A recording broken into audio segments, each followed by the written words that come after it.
மாபெரும் மாநாட்டின் தொடக்க உரையை வழங்குவதில் நான் பெருமை அடைகிறேன். சுமார் ஓராண்டுக்கு முன்பே விக்கிரவாண்டி வி சாலையில் முதல் மாநாடு நடத்தினோம். அன்று நம் மனதில் இருந்த எண்ணங்களை, ஆசைகளை நம் தலைவரோடு பகிர்ந்து கொண்டோம். நம் தலைவர் அன்று ஒரு கட்சி அல்ல, ஒரு புரட்சியை தொடங்கினார்.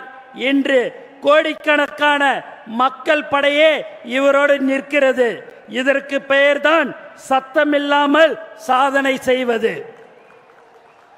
அதே போல இன்று நம் வெற்றி தலைவரின் ஆணைப்படி மதுரை மண்ணில் தமிழக வெற்றி கழகத்தின் 2ஆம் மாநாட்டில் நிற்கிறோம்.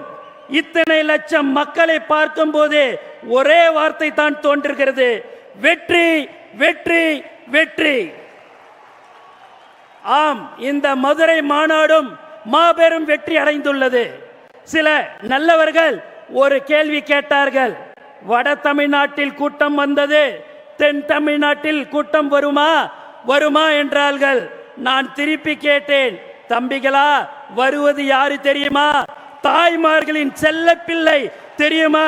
தமிழ்நாடு அதிரும் தெரியுமா? ஊருக்கு ஊரு, வீதிக்கு வீதி, வீட்டுக்கு வீடு வெற்றி தலைவரின் கொள்கை கூட்டம் தான். வேறு எந்த தலைவருக்கும் 3 நாட்கள் முன்பே குடும்பமாய் கூட்டம் வராது. தலைவா, உங்களுக்கு மட்டும்தான் வரும்.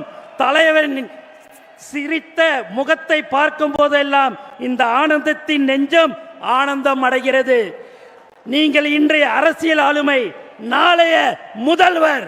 உங்கள் பின்னால் நிற்பது பாசத்துக்குரிய கட்டுப்படும் ராணுவ படை. இப்படை நோக்கின் எப்படை வெல்லும். இன்றைய மாநாடு நாம் அடுத்து செய்ய போகும் வேலைகளுக்கு ஒரு வழிகாட்டியாக அமையும். தலைவரின் ஆணைகளை நாம் நிறைவேற்றுவோம். தமிழ் அரசியலில் மாபெரும் சாதனைகளை படைப்போம். நமக்கு தலைவரின் வார்த்தைகளே வேதம், தலைவரின் சொல்லே மந்திரம். தலைவா, நீங்கள் ஆணையிடுங்கள், அது நடந்துவிடும். செய்திகளை உடனுக்குடன் தெரிந்து கொள்ள கீழ்கண்ட கேபிள் மற்றும் டிடிஹெச் நெட்வொர்க்குகளில் எம்நாடு செய்தி தொலைக்காட்சியை காணுங்கள். பாதகம் செய்பவரை கண்டால் நாம் பயம் கொள்ளலாகாது பாப்பா.